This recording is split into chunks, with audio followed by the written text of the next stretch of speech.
মানে ছেলের হাতে বাবাকে খুন হতে হলো, কারণ বাবা হলো বিজেপির সমর্থক এবং ছেলে হলো তৃণমূল। ছেলের বউ তৃণমূলের প্রার্থী ছিল এখানে, কিন্তু আমাদের বিজেপির প্রার্থী জেতাতে তার এই জনরোষে সে ছেড়ে তার বাবাকে খুন করলো। দেখেন এই তৃণমূলের কি রাজনীতি, শুধু আজকে না, এই কন্যাদিঘির এই বাবা অনেক দিন থেকে পুলিশের কাছে গেছে, ফাঁড়িতে গেছে, আইসির কাছে গেছে, আমি নিজে গেছিলাম, অথচ সেই ছেলে বারবার করে খুন করতে চেয়েছে, অথচ সেই ছেলের বিচার করেনি বলে আজকে বাবাকে খুন হতে হলো।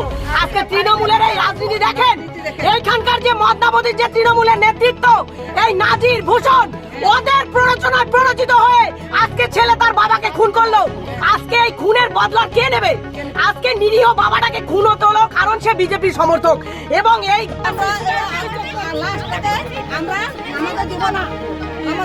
দিদি কি হয়েছে? দিদি কি হয়েছে? কি হয়েছে আমরা এখন শুনছি, ওই বুড়াটা সকালে জল উঠে নিয়ে চলে গেছে, আর বলে বাথরুম করতে গিয়ে ওইখান থেকে তুলে নিয়ে গিয়ে ওর বাবা মেরে দিয়েছে। কে মেরেছে? ওর বেটা আর বউ। বেটার নাম কি? বেটার নাম হচ্ছে বিপ্লব। আমি নিজের চোখে হ্যাঁ, দেখেছি, বিপ্লব। জল নিয়ে গেল বালতি করে, তারপরে ডাকলো বাঁচাও আমাকে, বাঁচাও আমাকে, মারছে। তারপরে আর কোনো আওয়াজ নেই। শুনেন, বলো বলো।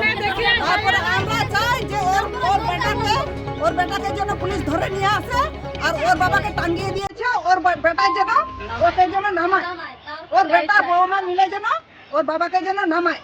আমরা এটা চাই, আর ওর শাস্তি চাই আমরা, যেভাবে ওর বাবাকে মেরে দিয়েছে আর টাঙ্গা দিয়েছে, আমরা চাই ওর বেটাও যেন ওই রকম যেন সরকার যেন টাঙ্গায়, ফাঁসি দেয়। আপনার নাম? হ্যাঁ? আপনার নাম? আমার নাম তারপরে বুড়া যে ঘরে ঘুমায় সেখানে তো আমরা বাইরে থেকে তালা মারা দেখলাম। তারপরে হ্যাঁ, এই মানে আঙ্গিনার বাইরে।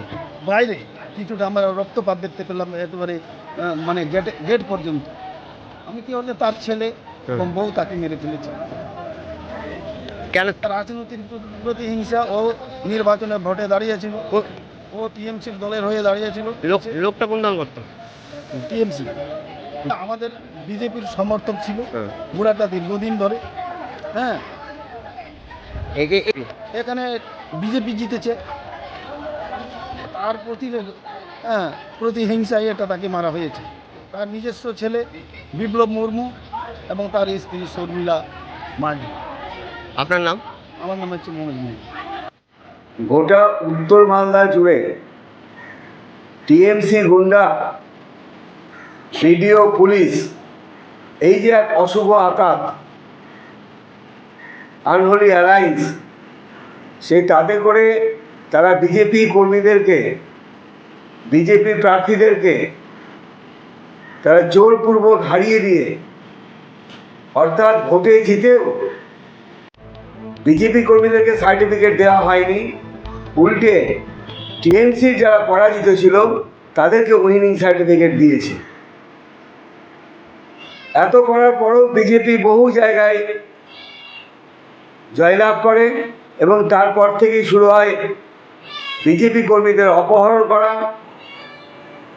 এবং গতকাল মদনাবতী অঞ্চলের, বামুনগোলা থানার অন্তর্গত মদনাবতী অঞ্চলের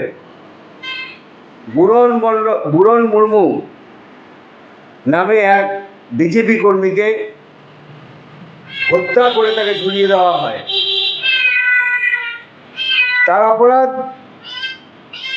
তিনি বিজেপি করেছিলেন এবং অক্লান্ত পরিশ্রম করে তিনি বিজেপির প্রার্থীকে জয়ী করেছিলেন, এবং তার বিপরীতে তারই পুত্রবধূ টিএমসির ক্যান্ডিডেট ছিল। এই জেতার পর থেকে শুরু হয় তার বিরুদ্ধে তাকে খুন করার ষড়যন্ত্র। শুধু তার পুত্র এবং পুত্রবধূ নয়, এর পিছনে আছে টিএমসির বড় বড় নেতা এবং মাথারা। আজকে গ্রামবাসীরা এর সোচ্চার বিরোধিতা করছে এবং তারা সঠিক কাজই করছে। সেই সমস্ত মাথাদের যতক্ষণ পর্যন্ত না অ্যারেস্ট করা হচ্ছে, পুলিশ এবং প্রশাসনের কেউ যদি যুক্ত থাকে, তাদের বিরুদ্ধেও যাতে শাস্তিমূলক ব্যবস্থা নেওয়া হয়, তার দাবি ভারতীয় জনতা পার্টি জানাচ্ছে। এবং প্রয়োজনে আজকে গ্রামবাসীরা নেমেছে আগামী দিনে এই আন্দোলনকে সারা ব্লক এবং সারা জেলা জুড়ে ছড়িয়ে দাও। Bureau news Bangla Times.